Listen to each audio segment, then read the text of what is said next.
welcome back. So nice to see you here. If you have ever wondered how on earth can you turn your art into a business and actually earn money with it, this video is perfect for you. Today, I wanted to introduce you to my friend Jenna Rainey, who turned her art into a huge business, especially with her watercolor paintings. She will tell you exactly where she started, what her struggles were, what she learned, and how she actually managed time along the way as well. I want to introduce you to as many people as I can so you know exactly that it's possible to turn your art into a career.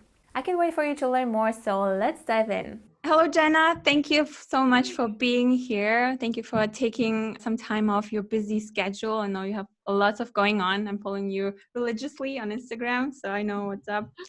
Kind of. So for everyone who doesn't know you, like I've been raving a lot lately about you. But in case someone doesn't know you, tell us your story. Well, hello. I'm so excited to be here. I love following you as well. So the feeling is cool, and I'm really excited to have a conversation with you today, kind of like a little girl chat.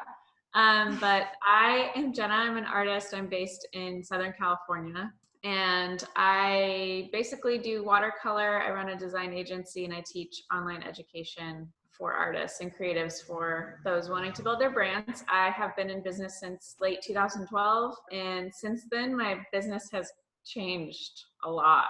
Like when I first started, I was doing pointed pen calligraphy only, and that was it, no watercolor, and mostly doing wedding invitations. I started off just addressing envelopes, and then from there people started asking me to design their actual stationery, and so I kind of bootstrapped it and learned Adobe programs on my own and taught myself via many, many Google searchings how to start a business and learn Adobe and Photoshop, all that kind of stuff.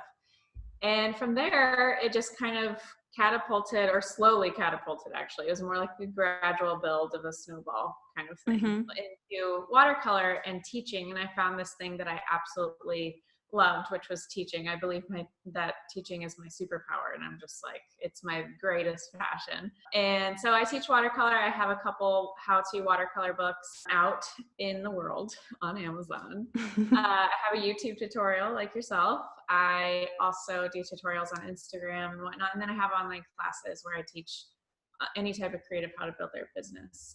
But yeah, it's been a whirlwind of a ride since 2012.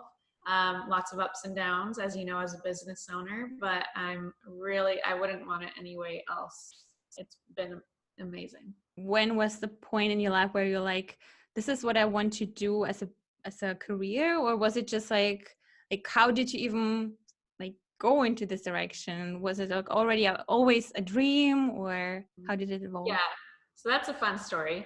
I grew up, my mom painted with acrylic, and so I was around art supplies, and I feel like that was really good for me as a kid to see art supplies and use them without like fear around it. And not fear, but just kind of like insecurity. Because I feel like that a lot of times, especially in the school system, I don't know about where you're from, but in the school system out here, it's kind of like very much grading system and like performance based. And so, but for me, I grew up, my mom was just always painting really casually and approached it really casually and really like in a way that was friendly for anybody, even if they felt intimidated or insecure about holding a paintbrush and like, it's gonna suck, why would I even try, type of mentality. And so I grew up kind of without that whole like insecurity. I'm just like, yeah, it's an art supply, who cares if it turns out bad, like, or whatever, it's a paintbrush, or a piece of paper. So I was around art supplies, but I never really took it seriously. I just, thought of it as a hobby that I'd do every once in a while when my mom was painting, and I never thought I was good at it. I did always doodle on literally every single sheet of paper when I was in school. I was a terrible student and couldn't pay attention, severe ADHD over here. And so I was always doodling and like writing my name over and over in cursive, and that helped me pay attention actually. But yeah, growing up in school I never thought of myself as an artist. I wanted to be a professional soccer player, footballer, whatever you want to call it. And then that diverted into music, and I went to college to study music, and then I changed my degree to psychology, and I ended up with a psychology degree because I wanted to be a music therapist. And then I was like, oh, I have to go back to school for 7 more years. I don't want to do that anymore. And so then I was working at a restaurant and waiting tables for a few years in Chicago where I went to school, and had no clue what I was going to do with my life. I was 22 at the time, and my husband and I were living in Chicago. I was working nights, he was working days, and I was working at the restaurant and the bar, and then he was a used car salesman. So it was like a thrilling, just like we really found our passions. Really. And we were really young, and we'd been married for a couple of years, and my uncle actually offered me a job to help me move back here home to California. And it was at his financial planning office. Again, not my passion, not good with math and numbers, not good at all. And so I took the job though, because it was super generous of him, and we'd been wanting to move back here. And when we moved back here, we packed up all of our stuff in boxes, obviously, and we hired a big like moving truck company to move all of our stuff out to California, which is a long drive. And anyway, it was one of those big companies where they're moving lots of people in the same weekend or whatever. And so our boxes were with a bunch of other people's boxes. And so when they dropped off our boxes to our new apartment in Southern California, we started unpacking. Weeks go by and we're still unpacking boxes. And I find this box that doesn't have anybody's name on it and wasn't our box. And it had a calligraphy like supply set type of thing, and it had some paint and brushes, and I basically just kept it because I was like, well, I don't know how I'm going to find the owner. There's no name on it and whatnot. So I didn't do anything with it for a couple of weeks. Was commuting really far to my day job at my uncle's office, and I hated working in a cubicle. I absolutely hated it. It was not my scene. And I just felt like it was just like soul sucking to me every time I would be in the office. Very grateful for the job, but again, it was just not what I was made to do. I knew I was made to do something different and bigger and better. And anyway, I would come home after working 9 to 5 and sitting in my car for an hour and a half both ways for commuting. And I eventually opened up that box of art supplies. I started playing with the calligraphy pen, and I loved it. I became obsessed and was like doodling nonstop. It was like me in school again, doodling on everything. I was doodling on everything and staying up till way past my bedtime, especially for work nights, just going crazy with this box of art supplies that I became obsessed with. So very long story short. John, my husband, eventually encouraged me to just post my work on Instagram. And that was before it was like, people nowadays are posting their work constantly on Instagram. It's just what you do. And it's like branded content here and there is all over the place. But back then it was mostly just like for family and friends to catch up with your life, like what Facebook is now, mostly. And so I felt really awkward and uncomfortable posting my work. It felt like I was bragging, like, hey, look what I can do. But eventually I just did it, and it started to trickle effect, and people started asking and following me that I didn't know, and started asking me to do. It started as wedding stuff, so started as addressing envelopes, and yeah, long story short, that's how it all started. I definitely never envisioned myself as being an artist back when I was in school, and it's so funny looking back because it is the thing that helped me get through school and helped me like feel at peace when I was like sitting, because it's so hard to explain if you don't have ADHD, like what it actually feels like when you're in, I don't know about the school system over there, but like for the school system out here, it just doesn't really cater very well to people with learning disabilities and with ADHD. And so like, not that I'm complaining whatsoever. I'm very grateful for an education, obviously, but it's just challenging the way the testing is laid out and the way that schools lay out their classrooms and whatnot. They're getting better at it nowadays, I think. But when I was in high school and junior high and whatnot, it was just, I needed a way to like keep my focus and be able to retain information. And for me, it wasn't just auditory learning. So that tactileness of me, doodling all the time got me through school, and it's my career now. So that's pretty weird. I don't just doodle, but yeah. Well, that's so fascinating how it was kind of an accident. It was like just so random that you all of a sudden started or developed or even discovered something again for yourself to do. And actually, when you mentioned your husband a few times, I checked out his profile and scrolled all the way back because I just wanted to know how did you even start, or like what is the story, like all the way back to, I don't know, 2000, I don't know what. And it was so cute how he was always supportive. Like he was like, oh my God, I'm so proud of her. She's submitting her manuscript, or oh my God, she's did it. Yeah. And it was so nice. Did you have someone besides him, like your parents? Because I feel like oftentimes what I hear is that parents always tell you like you should do this, no, you should do that. This is unsafe. This is safe. You should go here. Did you ever had this problem, or were you just not listening, or were they supportive, or? No, my parents have always been really supportive. My mom's had like 20 million businesses in her lifetime. I don't know if any of you follow the Enneagram personality test, but she's a type 7. So they start things and they never really finish them. So I grew up, and so I have that part in my personality, but I finish things. Oh, that's good. And once I find something that I've started, I become obsessed with it, and I'm really competitive. And so like, I want to see the end of it. And I probably get that from my dad. But yeah, I grew up around like my mom she did antique dealer business. She would repaint furniture for people. She did a lot in skincare line, like so many different things that I grew up watching my mom, consulting people and like having a business. Mm-hmm. And so that was kind of always like just ingrained in me, I feel like. And obviously my parents did it themselves. My dad's an engineer, so he's way more practical than my mom is, but he was also really supportive when I started my business. I was also really young and wasn't working in a place. They knew it was not like what I was supposed to do or what I wanted to do with my life. And so I think they were just like, yeah, give it a shot. And if it doesn't work, then she'll find something else to do. And I didn't have any like debt or anything or any sort of crazy overhead that it was like a really big financial risk. It definitely, like, starting my business, I was so naive. And so John and I were really struggling for the first few years. Like, financially, it was definitely hard to pay rent at times.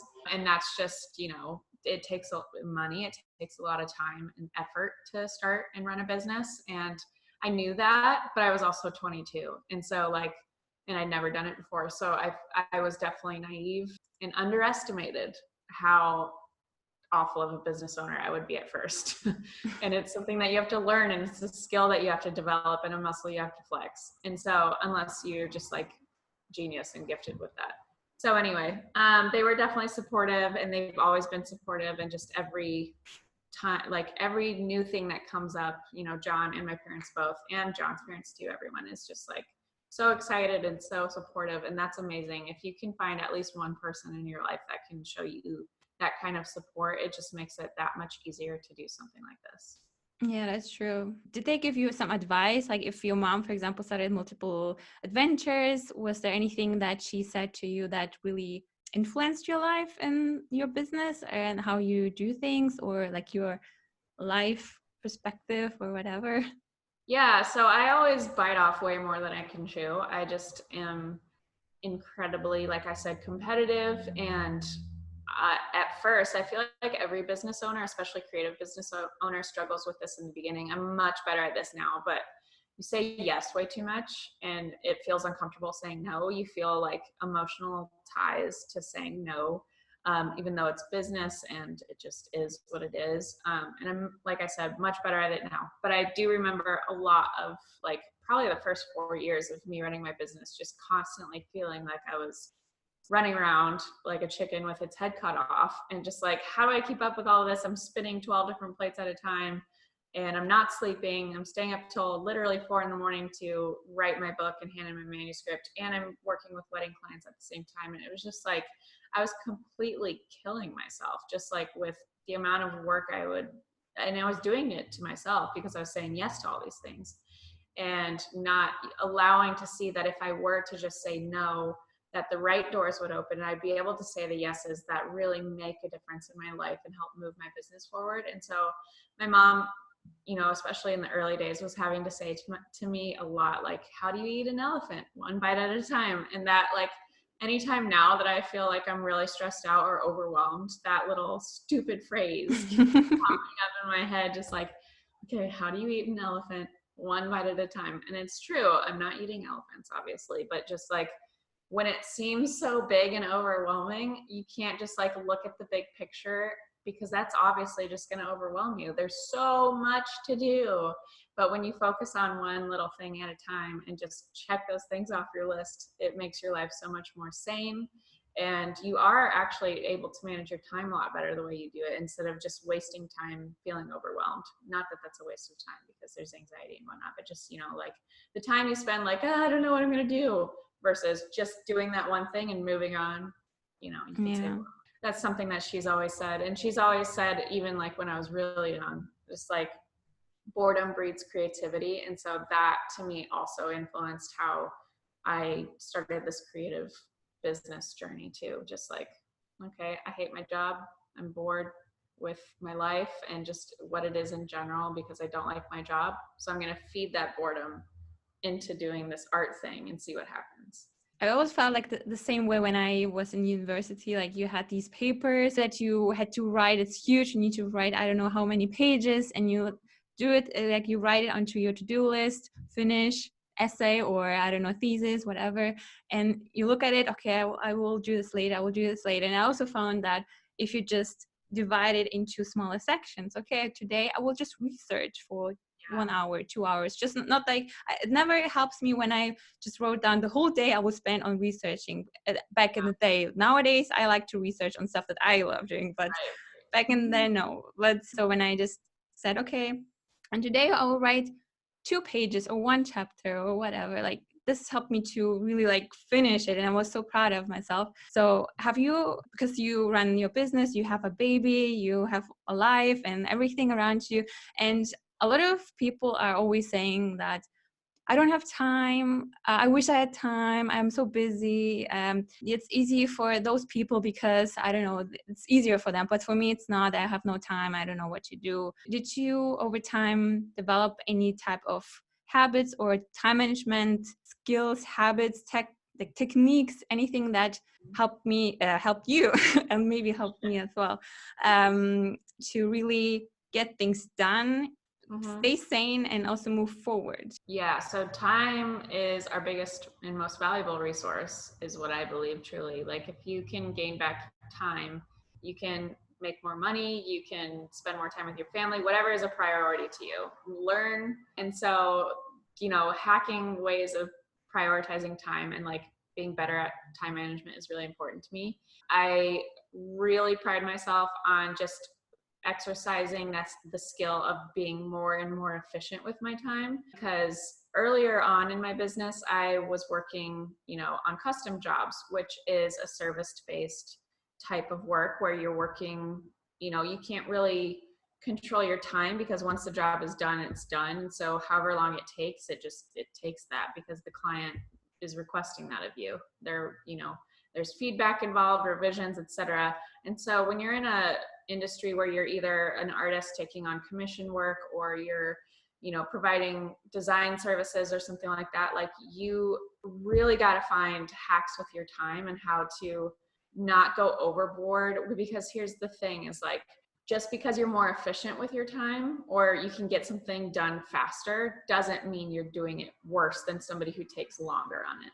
And so like, once I figured that out, because in the beginning, in the early days of my business, I was like, oh, I did that really fast. Like, is that not a good job? Like, am I able to send this to the client? Like, I only had 3 hours. I only spent 3 hours on this, and it should have taken me like 3 days. Like, should I be doing more? Like, always wondering, like, should I be charging less because it took me less time? But the fact of the matter is, if you're efficient, it doesn't mean that you're worse at the job or you're not good at the job. It just means that you're really good at managing your time and your skill.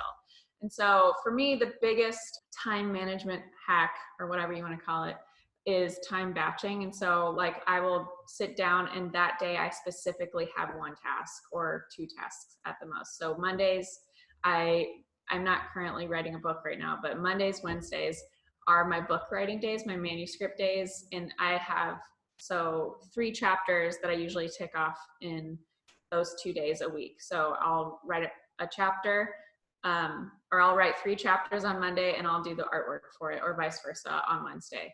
And then Tuesdays and Thursdays were my client, jobs. And I don't do client jobs anymore. I do online education. So now they're like building out the sales page, writing copy, writing out the email nurture sequence, stuff like that, or filming the classes. So that's Tuesday, Thursday. And then Fridays I reserve is a half day, but I only do a blog post that day. So people are always, like, how do you put out so much content? Like I don't even have time to brush my teeth sometimes, like new moms, there's so much lack of time. But if you like set up your week like that, you know what to expect. So when you sit down at your office or your computer, you know exactly what you're supposed to do that day, instead of logging onto your computer and looking at your calendar or digging through emails and like, do I have something due today? What am I supposed to do? Should I answer emails right now? I kind of don't feel like it. I feel like I should paint. I kind of just want to paint.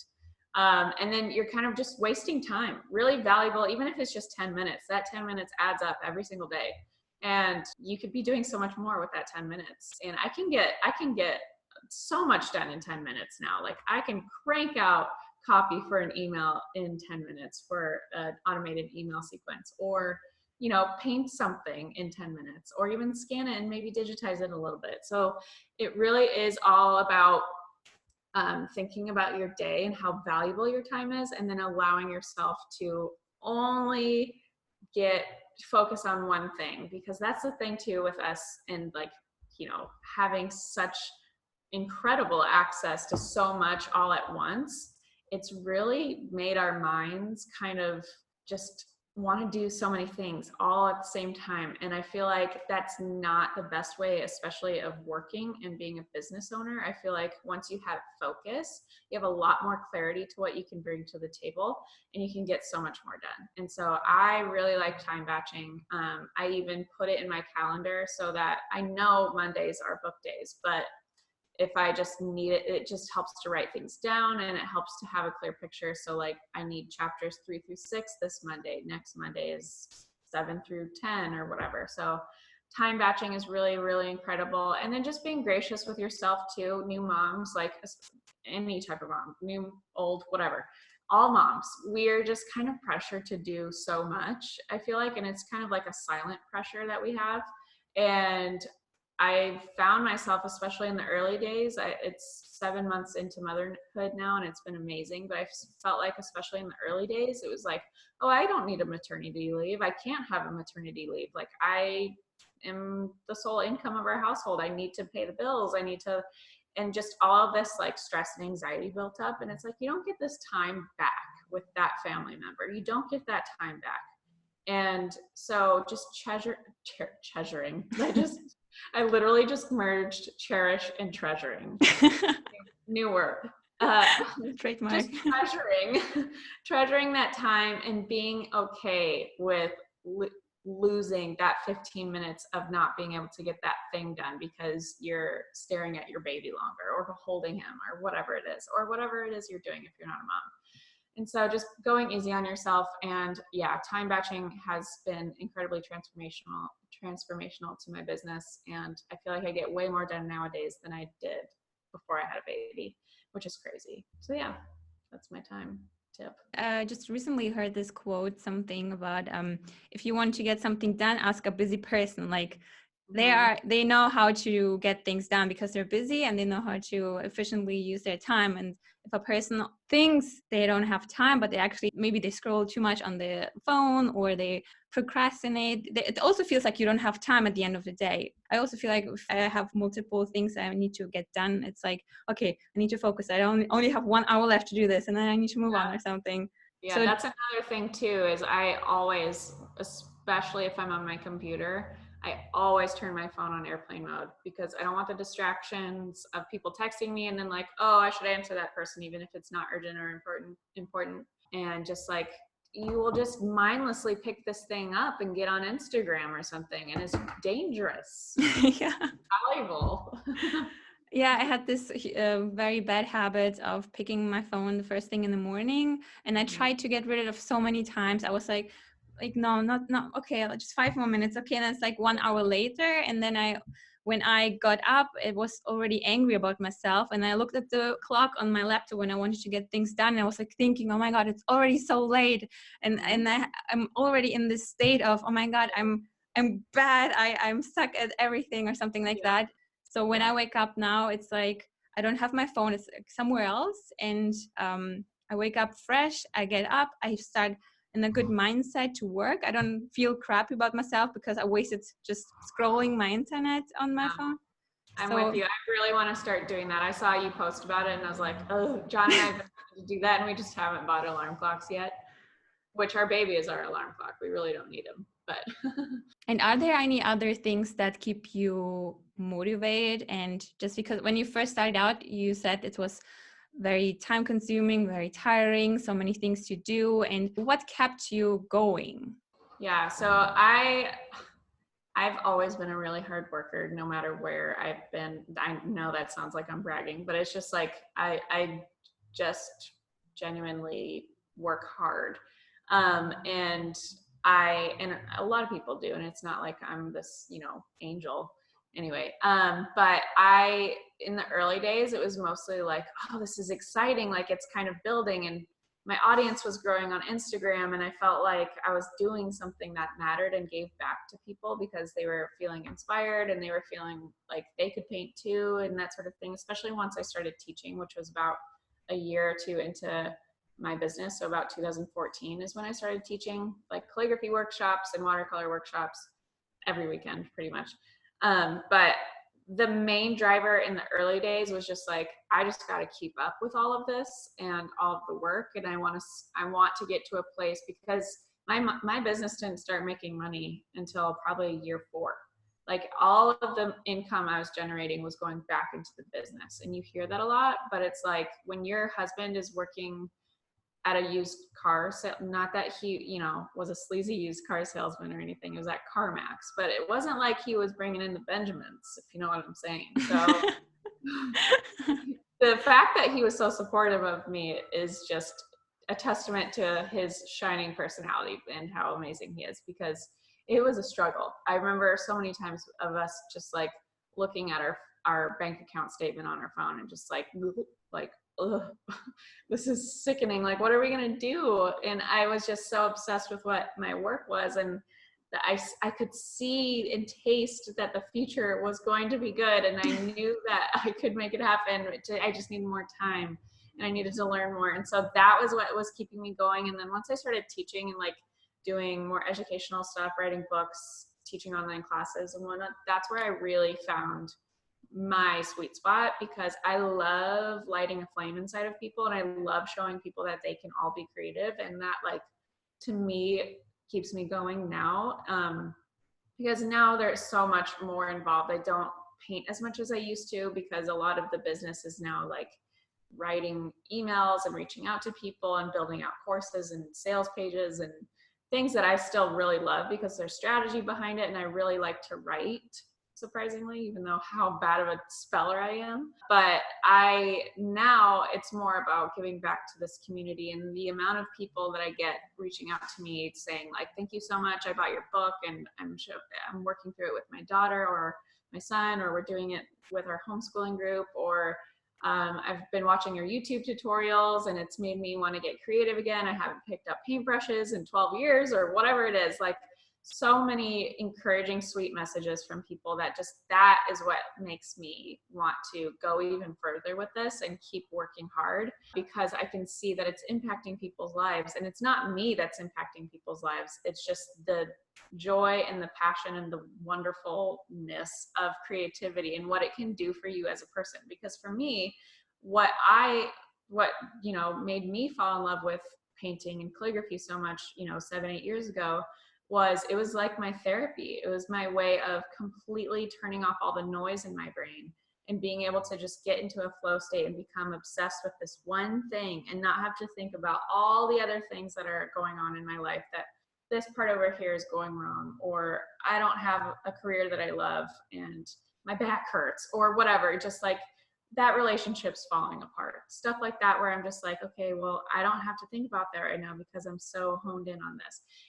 And I see that in other people's lives that have taken classes from me or whatever, and they've even started careers. A lot of people who've, been my students have started careers, and that's amazing to me. And it's so enriching. And it makes me just want to work even harder, not in a way that's like killing me or like making me take time away from my family, but just in a way that I can provide the best type of education and content possible, because I know that this stuff is life-changing. I know it. And it's changed my life. It's allowed me to provide for my family. It's allowed for me to work through depression. It's allowed so much for me. And I know that it can be that way for everyone. And so anyway, that spiel, long story. I feel like that gets me also like super sad and like emotional. For example, when younger audience reaches out to me and they say that their parents discourage them, or they tell them how they should quit it, if they're not allowed to do, they should go become a doctor, or if I don't know, it's just because I feel like it's so underrated, art. Because I feel like when people say art, they think it's just like painting, I don't know, simple things and that's all, but it's so much more behind it. It opens a new world for you, and you discover what you actually can do with your interests. It's right. Well, and the thing to me that is so ironic about the mentality that not everyone, but some people have of like, I can't be creative, or I'm not creative, or I just need to go to college, get my degree, and become X, Y, and Z, and just get a normal job or be a whatever. And not saying that everyone has to be an artist as a career or a creative career at all, because that's not for everyone. But I do think that we're underestimating just how every single person on this planet literally does something creative every single day. You have an imagination. And so daydreaming, or even at nighttime when you're dreaming, you're allowing that part of your brain that you don't use when you're at your accounting job, or you don't use when you're at the hospital. Or, I mean, you do in a sense, you're just not thinking of it in the traditional way of like, well, I'm not using a paintbrush, so I'm not creative. But we do allow our minds to get into that flow state that happens when we're painting or when we're doing something creative, to think about that, like imagine something that's not real, or to let your mind wander during that song on your commute home. That's creative. You're coming up with pictures in your head. And so, yes, it takes exercising that muscle with your hand, developing muscle memory and technique in order to take those pictures and put them on paper and create them with your hands instead of just with your mind. But it's the same part of your brain that you're accessing, and it's also developing so many motor skills when you're actually using your hands in combination with your brain. And so it's so good for people, especially with learning disabilities and people who struggle with mental illness. And if you're stressed out, like everyone, like you have a stressful job, like all the people that have those, just get a good job type of jobs, like scientists and, nurses, and I can't think of other things right now, accountants, whatever, they would benefit so much if they just spent an hour a week, which is 10 minutes a day or less, on painting or doing something creative, writing a song or playing the piano, whatever it might be, because it's so good for our stress hormones, for our brains to just like let go and let those pictures come out through your hands, and doing something tactile and something creative. It's so good for you. Anyway, I don't remember what the original question was or what we were talking about, but I just got off on a little tangent, and I'm really passionate about that. But yeah, I just think that being creative, whatever that looks like for you, whether it's picking up a fancy camera and doing some photography over the weekend, or painting, or whatever it is, so beneficial for your stress and mental health.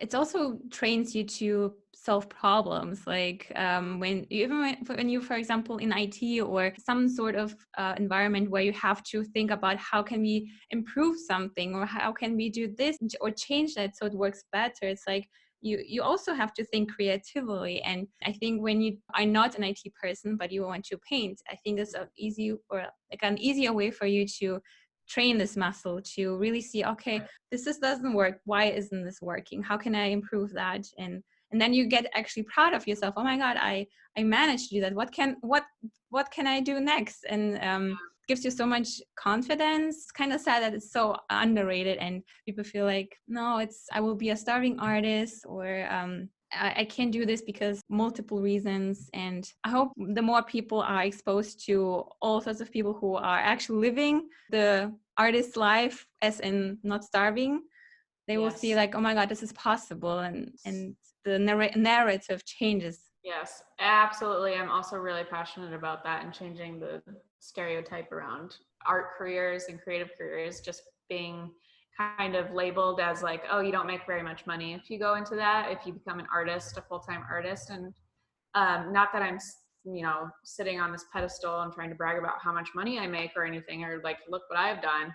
It's just, there's so much opportunity out there for artists to make money. And a lot of artists, I feel like, have a really limiting mindset around what they can do with their art. And it's usually like, oh, like popular right now is wedding stationery, and nothing wrong with wedding stationery, but there's so much more to wedding stationery. Or I just do commission work and people pay me an hourly fee to paint them a custom painting for their home. Or I open an Etsy shop. And while those things can make you money, I'm not saying that that's, a dead end and you're not going to make money doing that. You can definitely scale that.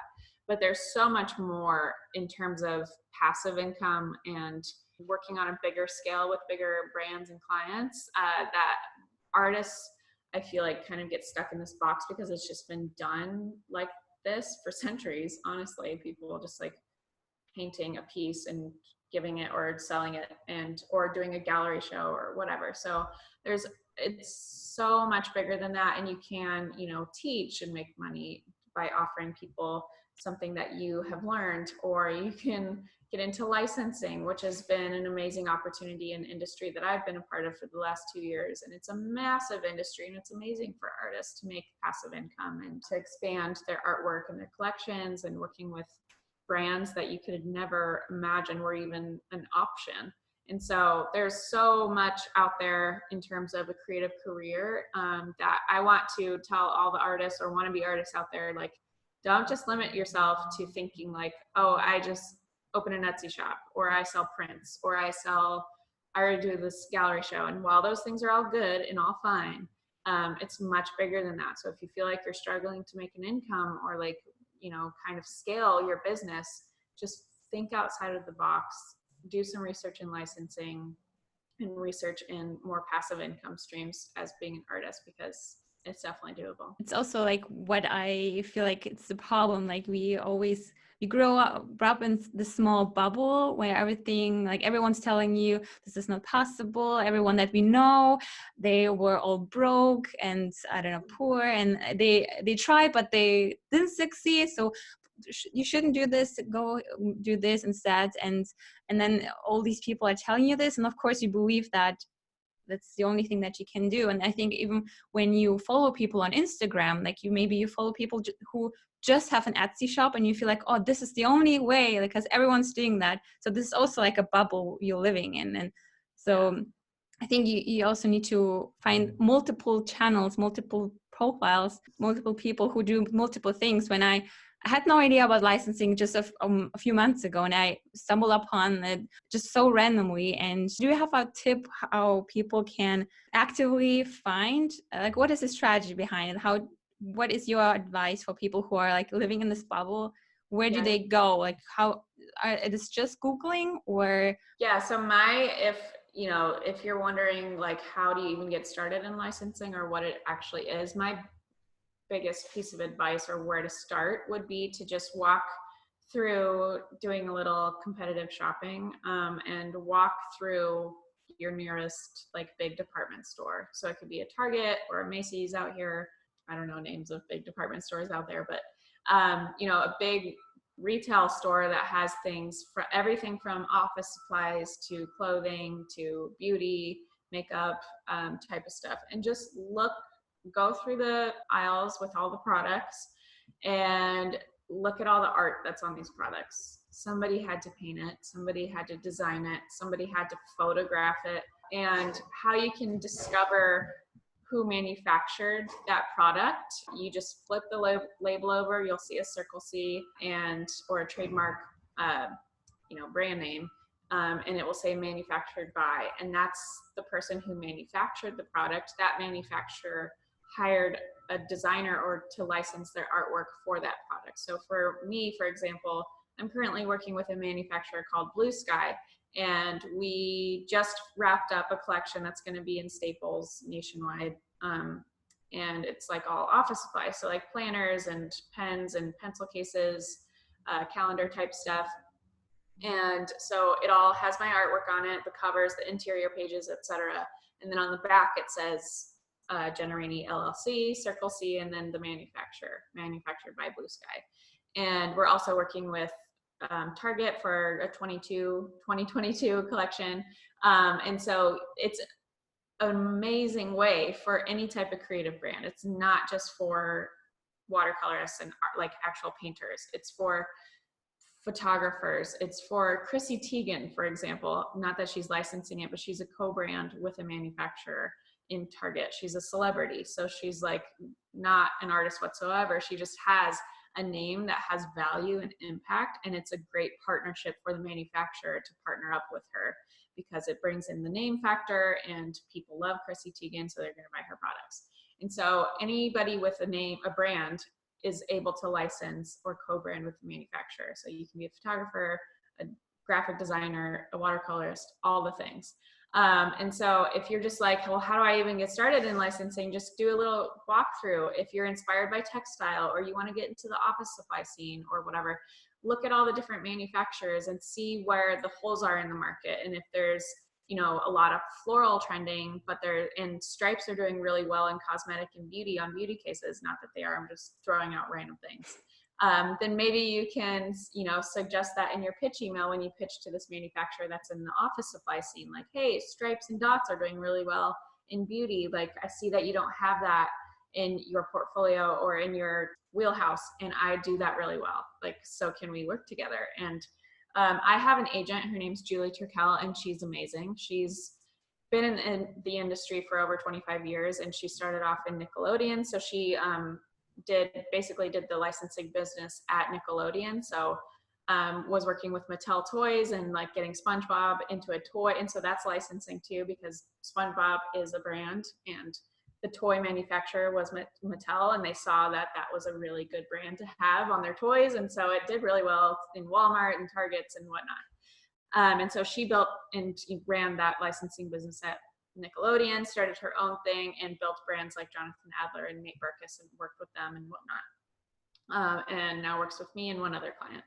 And she basically, so you can go that route where you have an agent who basically takes commission off of your advances and off of your royalty checks. So that's the amazing thing about licensing is you don't just get, okay, here's your fee for doing the work. You get a return on your investment and the time you put into it, like for years to come. So because as long as it's on the shelves and it's doing well and it's making sales, you earn a commission. And so that's an amazing like fallback to have as an artist who's, especially if you're in the client-based, service-based industry, just like going from job to job, there's a lot of gaps in income and just like, okay, well, I had that big job a couple months ago, but I've heard crickets the last 2 months and I'm just trying to book another one, or I don't have another job until next month or whatever, or that invoice isn't being paid until next week and I'm kind of needing it now. Like that sort of mentality and that sort of like struggle is so real in the creative scene. And so licensing helps you with having a little bit of a cushion at least. And if you can really scale it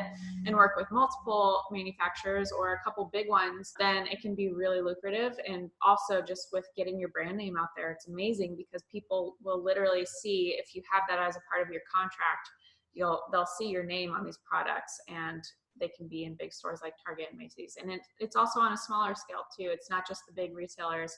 Licensing is literally everywhere. And so that's a really great way for artists and creatives to think outside of the box and think like, how can I actually make this, a sustainable income off of this? Like, I don't just need to think about this year. Like I need to think about retirement and like sustaining my 30-year mortgage and bigger picture type stuff. So like, how can I actually scale this art career and make it into a thriving artist career instead of a starving artist career or whatever. And licensing is an amazing opportunity. And so I have an online course, which you're taking, and I'm so glad that you're in the course, Brand Plus Brand, that has the entire licensing business model. My agent Julie is my co-instructor, so she's giving her 25 years worth of experience in the industry and consulting brands on how to build and get into licensing and earn royalties.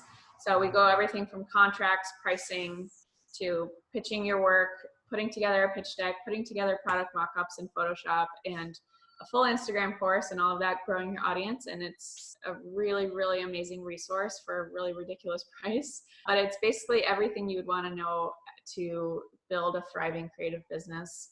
And it's something that I'm really proud of, Julie's really proud of, and all the students in the course, like yourself, are just like learning so much, and we're so thrilled by the turnout and all of that. So anyway, I don't remember what the original question was. Like I told you before we got started, like once I start answering your question, I just like bulldoze and I start talking. So totally fine. I usually I love watching interviews where it's like 1 hour. I'm just sitting there like, give me all the info, like, because I feel like you learn so much. Because I feel like nowadays people want to have results fast now. They want the money now, quick, and as much as possible. But if you take a course or if you invest in yourself, you might not get the results immediately, but you invest in your future. And especially when people want to take their art and turn it into a business, they feel like what gives me the most money? Or if you tell them like licensing takes a time, you need to develop your social media, you need to create a portfolio, and you need to learn how to present yourself, blah, blah. And it sounds like, oh my God, it takes so long. But if you want to become an artist or create a business or just do whatever you want as a boss, your own boss, it's a long journey, and it takes time. And if you start, for example, if you write a book, it's not like you become instantly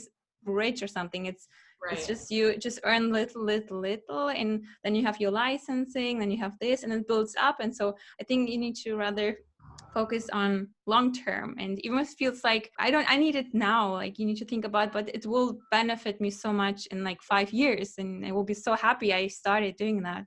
Absolutely. And the thing with like feeling daunted by how much work it takes and how much time it takes is like online education, especially these days, you can transform your career so much faster by taking an online class, way faster than you were even when I was first starting. Like if there was a class out there like what I am teaching in Brand Plus Brand 7-8 years ago when I started, I would be vastly worlds ahead of where I am today, because I would have started that 7-8 years ago. And that knowledge around pricing and contracts and building an audience, etc., would have been so valuable to me when I was first starting. But learning the hard way is also valuable. It just takes a long time. There's a lot of Googling. There's a lot of mistakes that get made. And so anyway, if you're able to afford it and financially invest in your business, like you absolutely should take online education seriously. And I'm not just talking about my courses. I do think that my courses are freaking bomb. But there's amazing courses out there that, Skillshare is an amazing resource. And do you have classes on Skillshare? No, not yet. Not yet. But Skillshare is an amazing resource. There's so much out there that you can learn from, the actual craft of whatever it is you're into, watercolor design, whatever, to business, to email marketing, online marketing, so many things available. And so I'm a huge proponent of people taking online courses because of how much it can transform your career and how much quicker it is to get where you want to. But yeah, it takes a lot of hard work. And the thing too, with like building up a licensing career and building up your portfolio and your reputation in the industry too, is like, while you're doing that, what you really need to focus on is like honing in on your business savvy. Like so many artists and creatives are terrified of the financial world and just like, I don't know where to move money, and I don't even want to look at my bank account statement. My stomach drops when I do, and bookkeeping, what's that? And so my thing is like, while you're waiting for something to build, like the licensing or whatever it might be, just like really take 15 minutes a day or a week, even if that's all you can do, to just look at your books and your bank account statements. And really, I know we just got really nerdy and boring with but it's so important that no one's talking about. It's so important. And if you look at it that way, and that's another time hack too, is like, you don't need to spend hours and hours, when April 15th rolls around and you're like, shoot, I need to do taxes. Like now it's time to label in my, bookkeeping software 5 months worth of income and expenses. That's daunting. But if you spend like 15 minutes a week or 15 minutes a day, which would be amazing, then you're done. That's it. It's just 15 minutes. Get it out of your hair. And then you don't have that stress carrying along with you throughout the week that you're not even realizing you have because you're not paying attention to it. And then when you actually think about how overwhelmed you are in that world, it gets worse and it builds up. And so if you're just spending 15 minutes a day on it, looking at your finances and bookkeeping and stuff, it's so beneficial. So while you're trying to build your career, just make sure you start that habit early, because it is just like anything, just like painting, just like building actual physical muscle. You have to work at it, you have to exercise, and you have to develop that skill and that desire to want to spend those 15 minutes, because trust me, bookkeeping is not the funnest. No. Yeah, I was so bad at it. I was like doing this on like the last 1 week before I need to do my taxes. I started, okay, let's do this now. And I was sitting there on the last day, sending in my stuff, and I was like, it's like I felt like such a, not loser, but I felt like this is not how I have or can run my business. It's unprofessional even. And I felt like when I started out to really like taking time to label everything, put into folders, dividing it in, then I felt like so empowered. Like I felt like, okay, I know what's going on. It wasn't something in the back where like, oh my God, I there's this burden, but it's more like, okay, let's do this. What new work can I do? Because you kind of have everything figured out for yourself. Dialed, you got a system, and you just get better at it and quicker at it, and more comfortable too. And that confidence that you can have around understanding what's coming in and what's going out in your finances as a business owner just is very invigorating, and it just builds your confidence all around. So yeah, really good.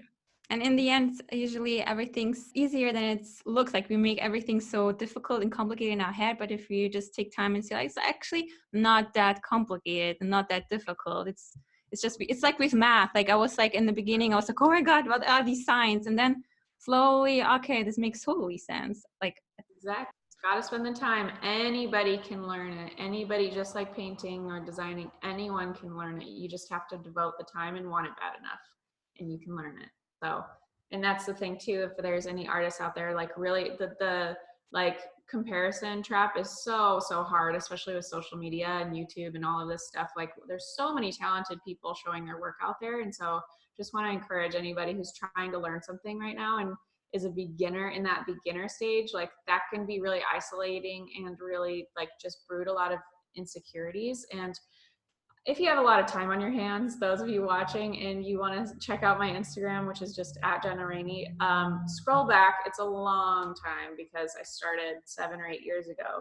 But if you can find those early posts in my feed, like you'll see some really crappy watercolor. You'll see some really crappy calligraphy. Like we all had to be beginners at one point in time. And so everyone, Mako, all of us. And so don't get discouraged if you're just starting out, because you can't look at somebody who's 8 years into their career and be like, I need to be there. That's where I'm supposed to be. I use the same supplies as them. I use the techniques they tell me to. It's about developing that muscle. It's just like going to the gym. You can't go once and expect to be a bodybuilder the next day. Like it takes time.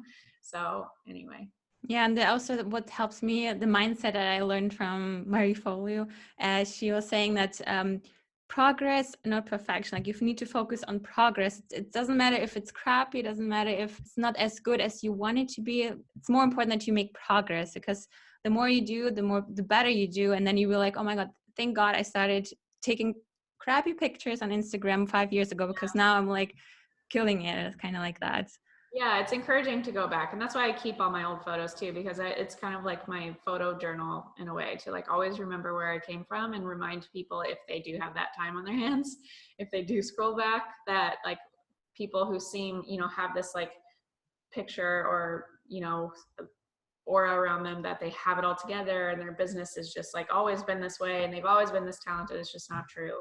And so I've been in so many scenarios that I could tell you about that. It's like, I feel like a total failure in business in the early days. And it was just like, why am I not making money? Like, I've been doing this for 2 years and like, I'm struggling, like we're struggling, and like, why isn't this working? And why can't I understand finances? Or why am I not good at this or that? And it's so hard to get out of that place. But once you do, it's very freeing, and just focus on you, put those blinders on and just stay in your lane and start doing what you're really passionate about. Give back to your community, teaching or inspiring people and that sort of thing. And that will help you keep going, because even if you're just inspiring one person, that just gives you that passion back, and that ignites that flame to help you keep going in whatever your endeavor is. Yeah, it's true. You never know who you inspire, because everyone's so focused on numbers and how many likes, and if there are just 3 comments, no one loves my art. But there are probably 500 people who just looked at your picture and thought, oh my God, I need to start painting. Exactly. So you never know who you're impacting, so just keep putting that out there. So is there any advice, points, anything that you live by that keeps you motivated to go and to do things? Because like some people, they don't know where to start. They feel like they're not good enough yet. They're not prepared. They need to wait until they're prepared to do something, or they think about too much about their career, if it's really worth it, or if they should really just go and find a better real job. Do you have any advice? Yeah. So my biggest piece of advice is like, anybody can develop a skill. You just have to have the time, and you have to want it enough. So time, finances, and I know that people's situations can be really, really tight, and like money can be a huge struggle, and time can be a huge struggle. Like, there's people working multiple jobs and all of that.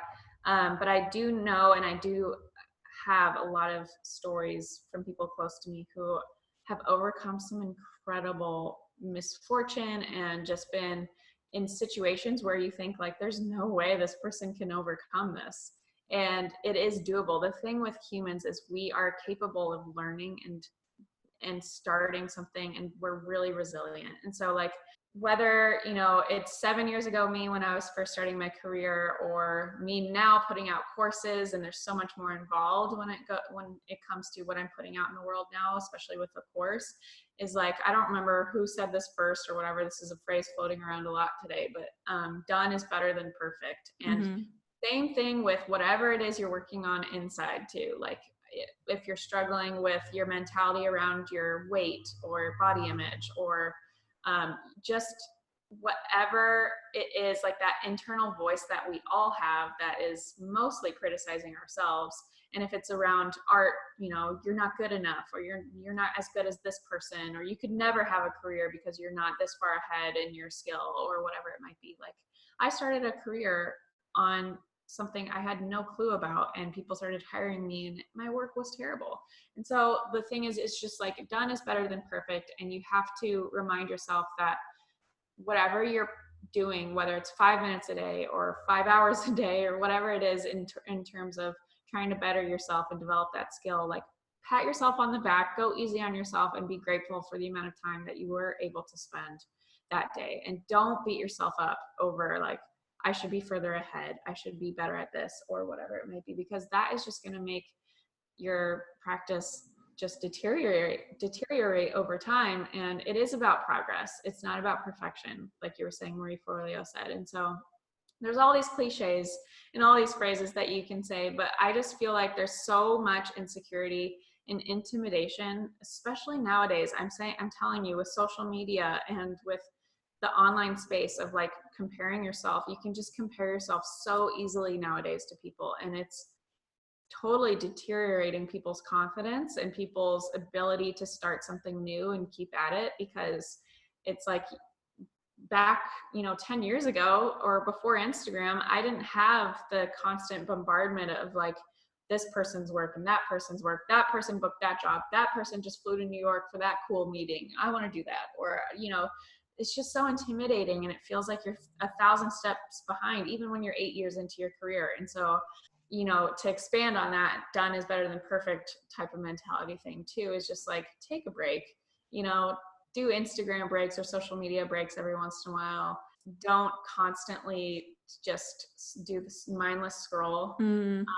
Because I know for me, I get caught doing that all the time, and it's just like, what am I doing? Like, it's really just feeding that that inner insecurity that I might not even realize that I have, that's comparing my life to other people's just tiny squares online. Like I show, you know, whatever I show in a day on stories or whatever, and that's really 5 minutes worth of my day, and there's 24 hours in a day, and you really don't actually know a person that you're following online. And if you're comparing your life that you know so intimately to somebody that you know 5 minutes worth of their day or a little captions worth of their day, like it's just not fair to yourself. And so I, you know, just go easy on yourself and allow yourself that time to breathe and time and space to learn whatever it is that you can find passion in and is maybe therapeutic for you or gives back in a way to your mental health. It's going to be so valuable for you in the long run, and who knows where you will be in 3 months or 3 years. So. Yeah, life is a journey. Like you never know what happens. Like you never know. Like you couldn't plan this box of supplies that like started everything. So. And we don't all have that crazy random box of art supplies that just gets mixed in with our stuff, but you never know what it could be. Take some stabs, open some doors, see what it is. Like if you're maybe thinking it could be photography, rent a camera if you can't afford it, or, you know, ask a friend if you can borrow theirs, or do something more inexpensive like acrylic painting or whatever it might be, or just draw a doodle with a pencil and just see what sparks from there. And if things start to kind of snowball and you really start to become obsessed with it, then maybe there's something there, and start pursuing it more. Do anything. Like yes. you don't have to have everything figured out yet. Like you can enjoy the process. Create something today, even if it sucks. Even if it Amen. Amen. Thank you so much for all your wisdom and your time. I really hope there are so many people who have different worldviews and opinions. There was something for them, like even just a sentence that sparked any new ideas or inspiration or motivation. So thank you so much. Yeah, this was so fun. I love interviews and I love getting to know another female creative entrepreneur. So this has been amazing. And yeah, I look forward to seeing more of your work online and all of that. Thanks for the chat. Where can people find you? Oh, yes. So you can find me online. On Instagram is just my name, Jenna Rainey, and my website is also jennarainey.com. All my courses are on there. And you can actually find the link for Brand Plus Brand in the description below. I will link everything everywhere. There you go. I was like, that's what YouTubers do, right? Anyway, so if you want to take an online class with me or whatever it might be, you can find all the links and things in the description. But Instagram, super simple. Website, super simple. And then I also have a YouTube channel, which is Jenna Rainey channel, youtube.com/Jenna Rainey channel. And yeah, look forward to seeing you online. Send me a DM or tag me in your work, and I would love to see what you're up to and encourage you and all of that. And I look forward to getting to know you. Let me know in the comments below what was your biggest takeaway from this video. And if you're interested in my story and how I started and what I learned along the way, you can check out the video right here that is on Jenna's channel. I really hope it was helpful. Thank you so much for watching. Have a wonderful day, and I will see you in my next video. Bye!